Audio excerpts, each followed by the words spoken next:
Good morning বন্ধুরা, সবাই কেমন আছো? তো চলে আসলাম আর একটা মিনি ব্লগ। তো সকালে এই লোকজন নিয়ে বেরিয়ে পড়েছিলাম সাইডের উদ্দেশ্যে। সিগনালে দাঁড়ানোর পর দেখো দুবাই ট্যাক্সি একদম 100-200 লাইন দিয়ে দাঁড়িয়ে আছি এয়ারপোর্টের উদ্দেশ্যে যাবে। তা আমি ওদের সাথে এখানে দাঁড়িয়েছিলাম। তো আমি সিগন্যালের প্রথমেই ছিলাম, অপেক্ষা করছিলাম সিগন্যাল লাইনটা গ্রিন হওয়ার জন্য। তো তারপর অনেকক্ষণ ওয়েট করার পর ফাইনালি সিগন্যাল লাইনটা খুললো। তো আমি এখান থেকে বেরোলাম। তো ফাইনালি সাইডে পৌঁছে গেলাম। পৌঁছে যাওয়ার পরে কেউ কেউ চা খাচ্ছিল, কেউ বাস থেকে নেমে ডাইরেক্ট যাচ্ছিল কাজের উদ্দেশ্যে।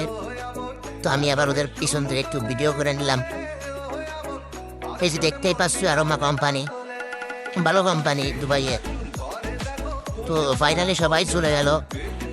তা আমিও এখান থেকে টুকটুক করে বেরোনোর তৈরি করছিলাম। তো সবাই নেমে যাওয়ার পরে আমিও আস্তে আস্তে বেরিয়ে গেলাম ওইখান থেকে। ফাইনালি পাজি রুটি নিয়ে এসেছিল আজকে, তো সেটা বাসে খাওয়ার প্ল্যান করছিলাম। তো এখান থেকে আমি চলে আসলাম শারজাতে,